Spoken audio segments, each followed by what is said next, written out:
I love portable gaming, guys. I've loved them ever since I got my first Game Boy Pocket in Christmas when I was 5 years old. And since then, I've pretty much, over the years, I've collected a lot of portables. Whether it be pretty much the whole Game Boy line besides the Micro. I've also gotten the 2DS for Christmas. And later I upgraded to the 2DS XL. And I have actually 2 versions of the PS Vita. And of course, later in life, I actually purchased the PSP. Oh, almost forgot. Again, like I said, I had the 2DS and the 3DS XL. I then later upgraded to the new Nintendo 3DS, but the smaller Japanese version, because 1, I love the color buttons, and 2, in my opinion, the smaller, the better. Hey, that's not what I meant. Okay, suffice to say, guys, I really love portables, as you can see.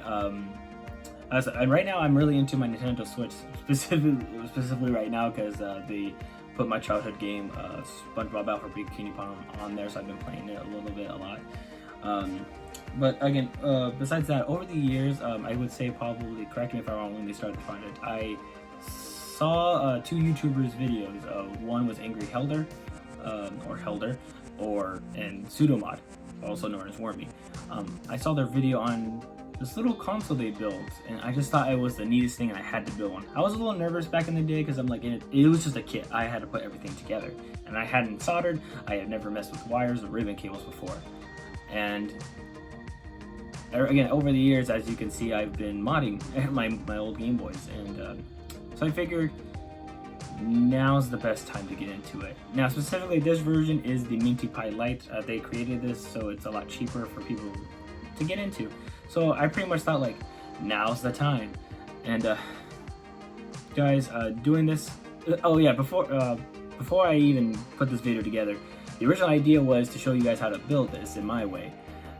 But I ran into some issues that I really want to talk about, and also, my journey and some helpful tips. So yeah, guys, I really love modding, and so come with me on this journey of me building the Minty Pi Lite. Just me.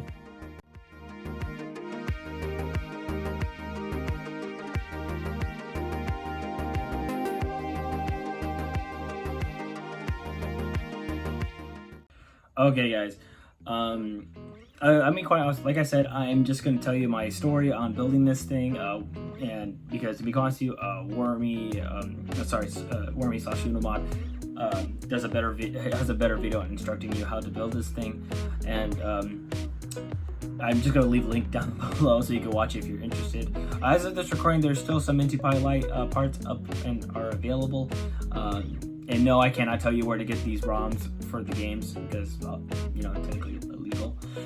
So other than that, guys, let me go ahead and tell you my story of building this. Okay, where do I begin with this?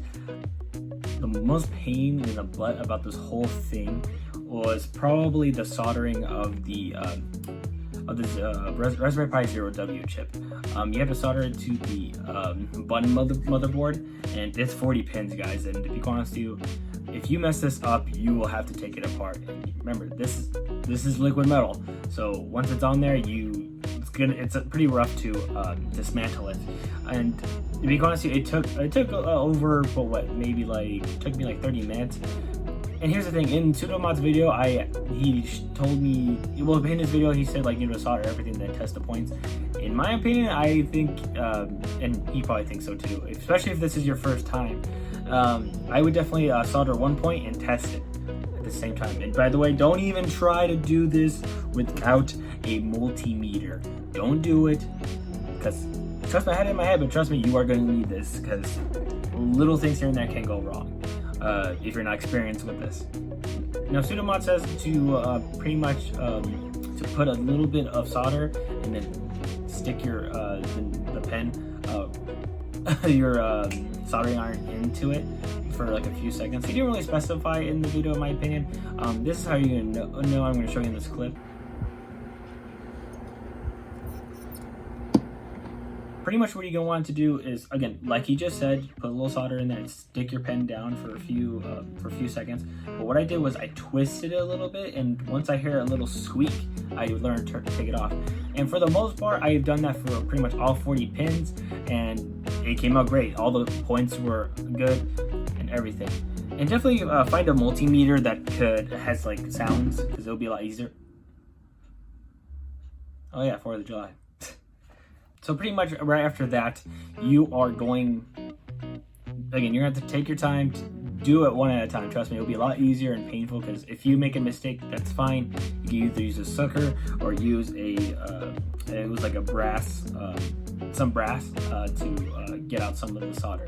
Because again, if you screw this up and you soldered everything there, it's gonna be a pain to dismantle it, to take out the solder and everything.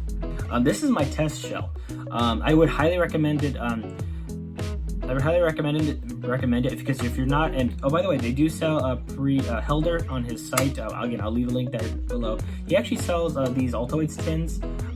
So far, he only has red, but anyway, they are laser cutted, so like they'll be more precise. Because what I'm leading to here is that the second thing that's a pain in the butt is this. This is, again, I'm gonna repeat myself here. This is my test Altoids tin. I was testing to make the holes because like I only had one drill, and they only had like 2 different type of drill bits, and I pretty much tested out like how big and wide and how you could do it. So if you're gonna do it on your own, definitely get some flush cutters, because it's possible. It is possible for you to use a very cheap a drill. But here's the thing, it is going to, and you're going to need a file, and you're gonna need patience. It took a while. Like as you can see right here, it was a pain. Just because you want to get precisely right, so the charging like USB-C port is exposed and the switch is not getting caught. It was just a pain in the ass, guys. So again, I really highly recommend you get a test drill, get a drill of course, and get a test tin if you're gonna do it on your own. Otherwise, again, it is a pain in the butt, and I almost kind of recommend you pay a little bit more just so you can get that laser cut tin. But again, for the most part, he has just red and dark red, and it's cool because he has the original Altoids logo on there. It's really neat. It's, in my opinion, a little classy. But again, it's just an overall pain. But if you want other colors, you are going to need to do it on your own. But it's well worth it. I almost kind of recommend it your first go. If you're really going to be getting into modding and building, I actually kind of recommend doing it on your own. Because as you can see right here, like hopefully you can see right there, it is not perfect. It's not clean. Right here, like my triggers are okay. But again, it's not clean, but it works. It works fine. The ports, my USB-C cable is able to go in there, and it works fine, and it charges. And what's the worst part is, once I connected it, I was so excited, guys. I tested it out, and I definitely recommend you test it out the buttons, because for some reason I did run into another issue, which was like these buttons right here are still made of silicone. But surprisingly, they are responsive. But I don't know why, but yet I felt like I had to put more oomph into my thumb on the D-pad in order for it to work. I don't know what it was. I just come to find out later, it turned out like, I don't know if it was just me like, you know, dusting it off, because I actually later reopened it because I had to download a new software, hence why this video is late. I don't know if it was because there's some leftover dust from the printing or something. I don't know if it was just I needed to tighten the 3D printer part a little tighter. But now it feels good. It feels a little bit precise. Once I tested the buttons out, it works fine. I was really excited. I tried to put everything back together. The screen turned black. I was like, I was so upset, guys. I was really upset. It turned out that I busted the ribbon cable. This ribbon cable is really dainty, and Sudomod actually brought up a second video, which was a reminder about the new software update, and also it also brought up the ribbon cable issue. I guess there's a plastic piece to kind of hold the ends of the ribbon cable like a lot sturdier. Although in the same time, if you were to move it a certain way, I guess it kinked it automatically. They hence fixed that issue. Again, if you are interested, you could look that up. But again, luckily, by the way, I just want to just shout out to Helder. I mentioned my issue with it. I did mention it was my first time, and I just want to thank him. And I kind of felt bad because I kind of wanted to give him money because again, I just feel guilty. He sent me 2 extra ribbon cables. He just sent it to me and free of charge. I really appreciate that. Because I was kind of worried because I didn't know if I could buy this ribbon cable from somewhere. Again, I was new to this. I didn't know if I had to order through him because I even told him, like, is there a way I could buy this from you? But he just sent it to me. I really appreciate it. Again, great customer service, especially because I tried going through I forgot this like little I don't remember what it's called right now. It's like a little chat to get questions because when I was going through issues while building this. I don't know why he wouldn't let me in through the chat. It just gave me issues. I messaged Helder through his site, and he walked me through my issues, and he was just really patient. I really appreciate the customer service these guys give. Again, just a quick shout out. But other than that, once I got the new ribbon cable, put everything together, and yeah, it worked. It was amazing. And that's pretty much my short. It's kind of going on 70 minutes. But that's just my short story of what I went through. Again, it is really tedious, guys. But overall, that's the funny thing is I thought the soldering the wires would be more of a pain, and it is when it comes to like those 40 pins. That was kind of a pain, but it wasn't that bad. But other than that, guys, let's go ahead and take a quick break, and then I'm going to show you what this baby can do.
But yeah, overall, again, it's a really cool. Oh, I'll talk about that in a second.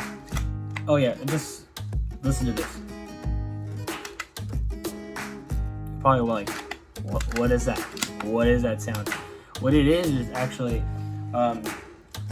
the speakers are actually a little bit magnetized. So what you're listening to, because I'm just mentioning this right now because I did have a few friends play this before I started recording this video just to get their opinion. And they kind of freaked out. They're like, "Oh, I don't want to break it because it looks dainty. It does. Look, it doesn't really hold. It looks dainty, especially because like I told them like I built this. I bought the kit and I built it. But what it is, I have some footage right here. It's actually again the speaker's magnetized and it's catching the ribbon cable. So what you're hearing is just me pulling up on it. So don't worry about it because guys, I work at a at nights I work at a warehouse. And I've been taking this with me practically for the past like two and a half weeks. This has been my favorite thing this whole past two and a half weeks. And hey guys, Kimochi Turtle here. While I'm editing this video, I just want to mention really quick. Well, the ribbon cable, like I said, I mentioned it was really sturdy. Well, the ribbon cable actually, I kinked it.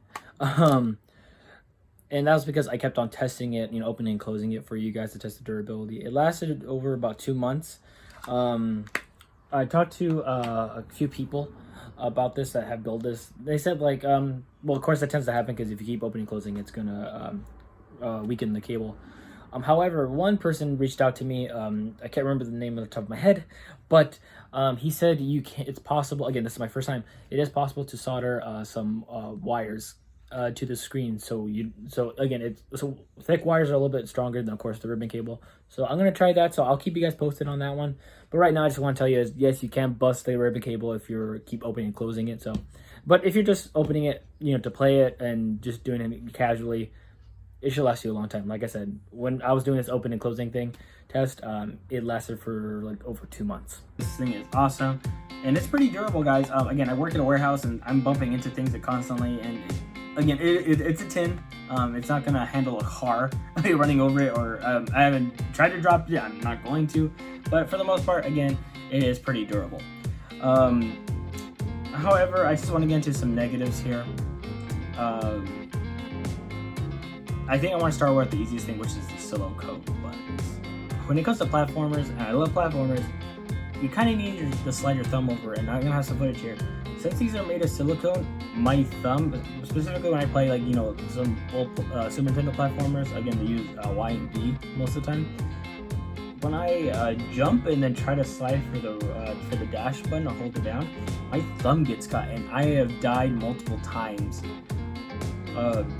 from this. It is like, that's the only pain. I kind of hope that maybe, again, they're updating these as these go, and they are planning on bringing back version 3. I kind of hope Pseudomod/Wormy does 3D printed buttons. I would love that. I just prefer it just because, again, I feel it just feels more sturdy. Because I tried putting a D-pad in this regular one, but it has to be so thin, guys, to be able to fit in this compact. That I just decided to use silicone buttons. But again, just for that minor nitpick, it is really responsive, and again, it's really responsive.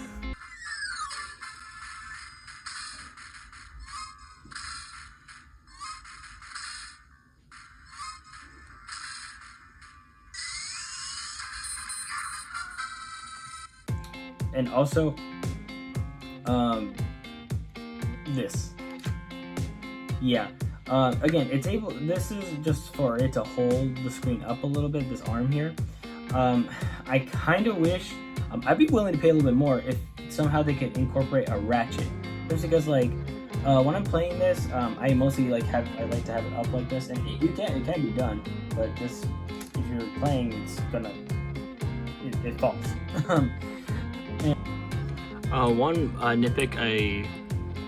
The one nitpick I want to bring up is the boot up time. Now, again, remember, this is a weaker chip, so I'm gonna do this right now, and you can pretty much time it itself. Like I said, it's a weaker chip. The boot up is it's kind of slow, but it's not that bad. And again, I'm doing this live just to show you how long it takes. And we're waiting, because I don't want people freaking out if they get a white screen. But yeah, see, there's RetroPie booting up. Sure, it's booting up all the emulators and stuff. And there, that's pretty much how long it takes to turn on. So just letting you guys know. The one thing that I wish they bring up in a video, because I ran into an issue with the latest software update. Unfortunately, again, this has Bluetooth and it's connected to your Wi-Fi. You couldn't update it through Wi-Fi, unfortunately. So that involved me taking this out. And this ribbon cable, it is sensitive, guys. I was very careful with it, very delicate. But here's the thing, and it's kind of cool at the exact same. It's cool at the exact same time. It is a very tight fit, and it feels secure. It's sturdy. But here's the thing: in the Altoids, there is a lip, and if you try to take this out, you kind of have to tilt it in a certain way, and it kind of sucks because again, if you already have this, again, you could take this bezel out really easily. This 3D printed bezel out, and of course put the screen down and unplug it. Pretty simple, right? But when you try to yank this out, it kind of kinks it, and that's how I broke it the last time.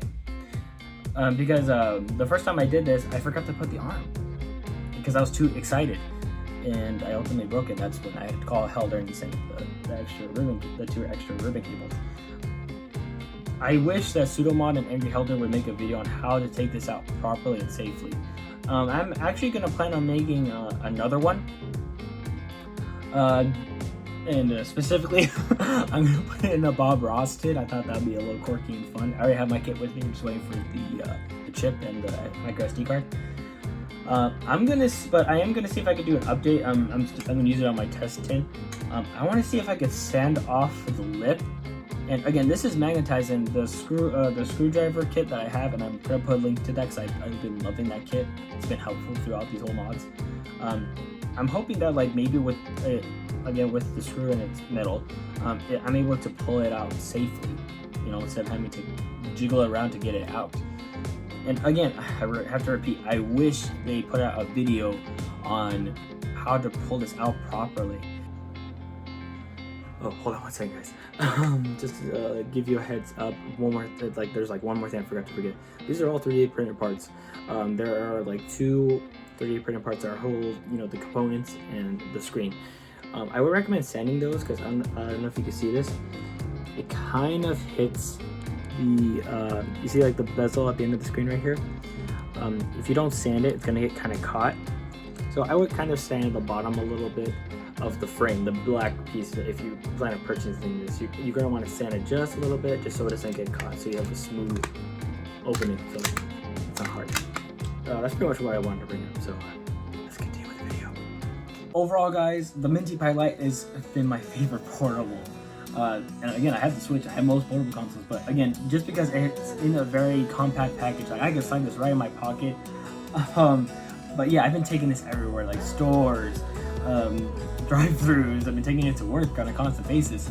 And again, it is a weaker chip, and I know it can't run the bigger games. And luckily, actually, with the new update that we got, it can run some PS1 games, which is cool. Now you're probably wondering, can a beginner do this? I kind of recommend you don't. If you're a beginner, you never solder anything, I don't recommend this as your first project, because again, it has to do with some cables, with some wires, and even though this is cheaper, I think this ran me 118, I think. Again, and that's not counting if you don't have the tools, which is the soldering iron, the screwdriver kit, flush cutters, the multimeter. Again, the price still goes up there just with the equipment. But the kit itself is not that expensive. But I actually recommend, if you guys are first timers and want to get into you know, soldering and stuff, I always recommend getting like the old Game Boys and just starting off from there, because there is some minor soldering you'll have to do, specifically with the speaker and of course suburban cable. Specifically the Game Boy Advance SP, you kind of have to curl it a little, but like I'm saying, I think the Game Boy line is the best way for you to get, you know, dip your toe into it. Because this, again, if you're not good at soldering or comfortable with it, doing the 40 pins will be a pain in the butt. They have been talking, Angry Helder and Supermod, I saw on their Instagram, I think they're bringing back version 3. I actually will be doing that one as well, because they have a headphone jack and stuff. But yeah, again, those minor nitpicks are so small, guys. Yeah, if you have the time, patience, and you know, the will, I highly recommend you build one of these guys. And again, thank you for listening to my story. I'm sorry this took a while, and sorry if I kind of rambled. It's just a lot of things I have to cover in this video. But yeah, let me know in the comments below, guys. Have you built the Minty Pi Lite? Have you built the Minty Pi version 3? And have you ever like done this before? Let me know in the comments below. I'll catch you guys next time. See ya.